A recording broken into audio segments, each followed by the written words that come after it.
నమస్తే. Welcome to our channel. నేను ప్రియా కౌశిక్. ప్రస్తుతం మనతో పాటు సీనియర్ జర్నలిస్ట్ భరద్వాజ్ గారు ఉన్నారు. నమస్తే సార్. నమస్తే. సార్, నిన్న నాగ చైతన్య, శోభితా ధూళిపాడ మ్యారేజ్ అంగరంగ వైభవంగా జరిగింది. సో ఇవి కొన్ని వీడియోస్ కానీ, ఫోటోస్ కానీ, వాళ్ళు శ్రీశైలం వెళ్ళి రావటం కానీ, ఇలాంటివి కొన్ని వీడియోస్ చూస్తూ ఉన్నాం సోషల్ మీడియాలో. So at the same time positive comments ఎన్ని ఉన్నాయో, నెగటివ్ కామెంట్స్ చాలా స్ప్రెడ్ అయిపోతూ ఉన్నాయి సార్. ఎక్కువగా చేస్తూ ఉన్నారు. ఏంటంటే ఆ శోభిత అనే అమ్మాయి నాగ చైతన్యని కేవలం డబ్బు గురించే, తన ఆస్తి గురించే చేసుకుంది అని అనేసి అని అంటూ ఉన్నారు. అలాగే తన లుక్స్ ని కూడా చాలా నెగటివ్ గా కమెంట్ చేస్తూ ఉన్నారనమాట. ఇప్పుడు తను కొత్తగా ఫేస్ చేయడం కాదు, ఇంతకుముందు నాగ చైతన్య మాజీ భార్య ఎవరైతే సమంత ఉందో తనని కూడా డైవర్స్ అప్పుడు ఇలానే నెగటివ్ కమెంట్స్ తో చాలా ఇబ్బంది పెట్టేశారు ప్రేక్షకులు. సో దీన్ని ఏ విధంగా చూడాలి అని అంటారు? అంటే కామెంట్ చేసే హక్కు మాకుంది అని అనుకుని మాట్లాడేస్తున్నారు ఎవరికి వాళ్ళు. కానీ ఇది నిజానికి పర్సనల్ ఏరియా ఉంటుంది ప్రతి మనిషికి కూడా. ఆ ఏరియాకి వెళ్ళి మాట్లాడటానికి ఎవరికీ హక్కు ఉండదు. ఇలా మాట్లాడిన సందర్భాల్లో వీళ్ళ మీద లీగల్గా ప్రొసీడ్ అయ్యే ఛాన్సెస్ ఉంటాయి వాళ్ళకి. కాకపోతే ఎందుకు అనవసరమైన గొడవ అని పట్టించుకోరు. నాగార్జున గారు ఎక్కువగా ఇన్వాల్వ్ అవ్వరు, ఇలాంటి చూడరు, పట్టించుకోరు కాబట్టి నాగార్జున సరిపోతుందంటారా? మాత్రమే కాదు, చాలా విషయాల్లో జరుగుతుంది. పర్సనల్ ఏరియాకి వెళ్ళి మాట్లాడటం, పెళ్ళి లేదు విడాకులు ఇలాంటివి పూర్తి స్థాయి పర్సనల్ ఎఫైర్. అది పర్సనల్ గొడవ. దాని గురించి జడ్జి చేసి మాట్లాడటము, కామెంట్ చేసి చేయటము ఇలాంటివి ఎవరైనా చేయకూడదు. ఎవరికి హక్కు లేని ఏరియా అది. ఒక మనిషి ఇంకొక మనిషిని పెళ్లి చేసుకోవటం అనేది వాళ్ళిద్దరికీ సంబంధించిన వ్యవహారం. దానిలో మాట్లాడేవాడి లేకపోతే కామెంట్ చేసేవాడి అభిరుచో లేకపోతే వీళ్ళకి సంబంధించినటువంటి అభిప్రాయాలు అక్కడ అక్కడ ఉండవు. వాళ్ళిద్దరూ వేరు. మీ జీవితాలు మీకు ఇష్టం వచ్చిన పద్ధతిలో ఎలా నడుపుకుంటున్నారో వాళ్ళ జీవితం వాళ్ళకి ఇష్టం వచ్చిన పద్ధతిలో వాళ్ళు నడుపుకుంటున్నారు. వాళ్ళు పెళ్లి చేసుకుంటున్నామని చెప్పారు ప్రపంచానికి, పెళ్లి చేసుకున్నారు, అయిపోయింది. దాని గురించి మాట్లాడే హక్కు ఎవరికీ లేదు. అంటే కామెంట్ చేసే హక్కు అది పాజిటివ్గా చేస్తే ఓకే, కానీ నెగిటివ్గా మాట్లాడే హక్కు అసలు లేదు. ఎందుకంటే ఆ జీవితం వాళ్ళది. పెళ్ళి అనేది ఇద్దరు వ్యక్తుల మధ్యలో నడిచే వ్యవహారం అయినప్పటికీ వాళ్ళిద్దరూ ఇండివిజువల్స్. రెండు యూనిట్లు. ఆ యూనిట్లు ఒక మేరకు సయోధ్యతో వెళ్ళొచ్చు. అంటే ఇద్దరికి మెదడు ఉంటుంది, ఎవరి బ్రాటప్ వారిది. ప్రపంచాన్ని ఎవరు కూడా వీళ్ళ కోణంలోంచి వాళ్ళు చూడరు, వాళ్ళ కోణంలోంచి వీళ్ళు చూడరు, ఎవరి అభిప్రాయాలు వారివి. ఈ అభిప్రాయాలు కలిసి ప్రయాణించినంత వరకు వాళ్ళు కలిసి ఉంటారు. లేదు, కలిసి ఉండాలి అనేటువంటి మోటివ్తో కొంతవరకు ఒకళ్ళనొకళ్ళు అంటే త్యాగం చేసుకుని ఈ అభిప్రాయాలు సరే రిజర్వ్లో పెట్టుకుని అంటారు. రిజర్వ్లో పెట్టుకుని కొనసాగుతారు చాలామంది. రిజర్వ్లో పెట్టుకుని కొనసాగలేని పరిస్థితి వచ్చినప్పుడు ఘర్షణ మొదలవుతుంది. ఆ ఘర్షణ పెరిగి పెద్దవటం ఇష్టం లేక విడిపోతారు. అది కూడా పర్సనల్ గొడవే. ప్రపంచానికి దాంతో ఏ విధమైన ప్రమేయం ఉండాల్సిన అవసరం లేదు. దాన్ని గౌరవించే చట్టం చేశారు. విడాకుల చట్టము ఎందుకు వచ్చింది? ఈ కష్టం అంటే వాళ్ళు కలిసి ఉండాల్సిన అవసరం లేదు, డెమోక్రటిక్గా ఉండండి, మీరు ఒకళ్ళతో ఒకళ్ళు కలిసి ఉండే అవకాశం లేనప్పుడు హ్యాపీగా విడిపోయి ఎవరి జీవితాల్లో వాళ్ళు మీరు అనుకున్న పద్ధతిలో మీ జీవితాలను లీడ్ చేసుకోండి అనే అవకాశం కల్పిస్తూ ఆ చట్టం చేశారు.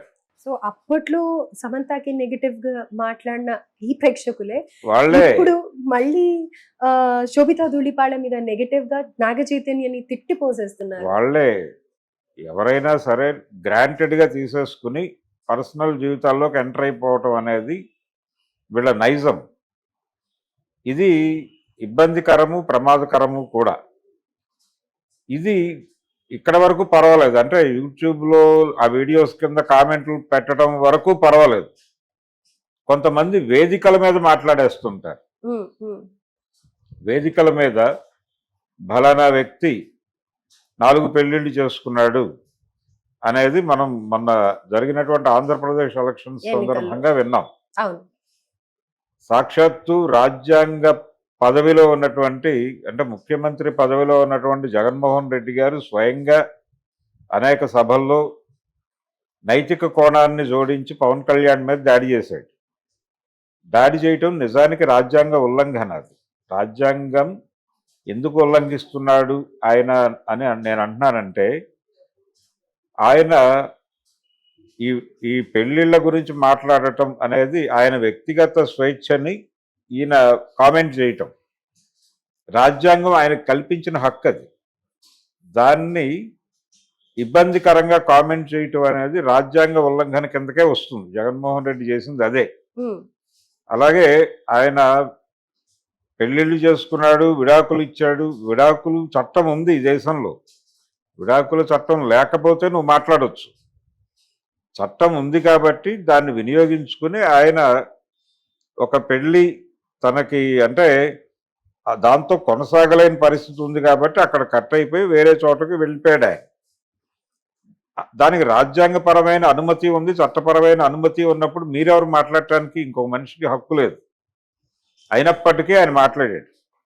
ఇది అంటే డయాస్ మీద నిలబడి ఇలాంటి మాటలు మాట్లాడొచ్చా మాట్లాడకూడదా అనే విచక్షణ కూడా కోల్పోయి నైతిక కోణంలో అవతల వాళ్ళని జడ్జి చేయటం అనేది ఒక ప్రోగ్రామ్గా మార్చేసుకున్నారు ప్రతివాడు. నైతిక బెత్తం పట్టుకుని ప్రపంచాన్ని కంట్రోల్ చేయటం, కంట్రోల్ చేయాలని ట్రై చేయటం లాంటి జబ్బు ఇది.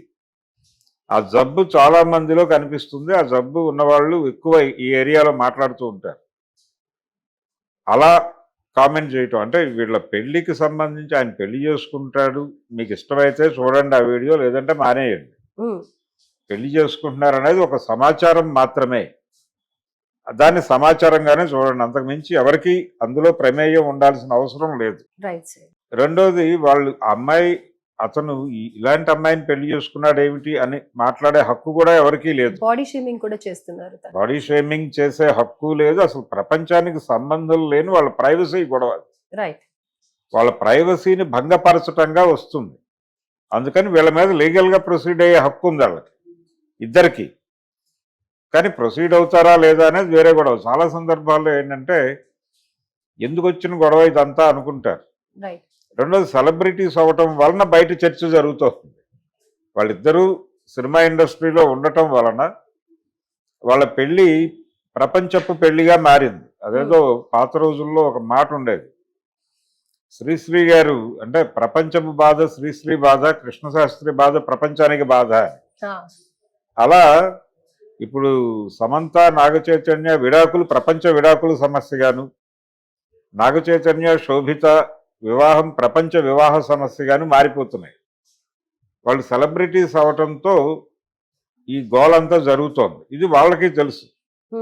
వాళ్ళు నెగిటివిటీ డెఫినెట్గా ఉంటుంది అనేది వాళ్ళకి తెలుసు. కాకపోతే పెళ్ళి అయింది అనే విషయం ప్రపంచానికి చెప్పడం, ప్రపంచానికి ఇద్దరి మధ్య ఉన్న రిలేషన్ని చెప్పడం కోసమే పెళ్ళి అనేటువంటి తంతు జరుగుతుంది. అది ఏ రూపంలో జరిగినప్పటికీ దాని పరమోద్దేశం అదే. వీళ్ళిద్దరూ కలిసి ఉండాలని నిర్ణయించుకున్నారు. ఈ విషయం మీకు తెలియజేస్తున్నాం, సమాజానికి తెలియజేయటం కోసం చేసేటువంటి ఒక క్రతువు అంతే. అదే పద్ధతిలో వాళ్ళు చేసి ప్రపంచానికి చెప్పారు. వాళ్ళిద్దరూ కలిసి ఎక్కడో వెళ్ళారు, ఏదో గుడికి వెళ్ళారు, లేకపోతే మరో చోటకి వెళ్ళారు. దాన్ని ఆ వీడియోలు చూసి మీకు ఇంట్రెస్ట్ ఉంటే చూడండి, వాళ్ళ మీద అభిమానం ఉంటే చూడండి, లేదంటే మానేయండి. చూడమని ఎవరు అడగలేదు. అనవసరంగా వాళ్ళ గురించి కామెంట్ చేయటం మాత్రం ఖచ్చితంగా తప్పే. You have no rights to comment అని అంటారు.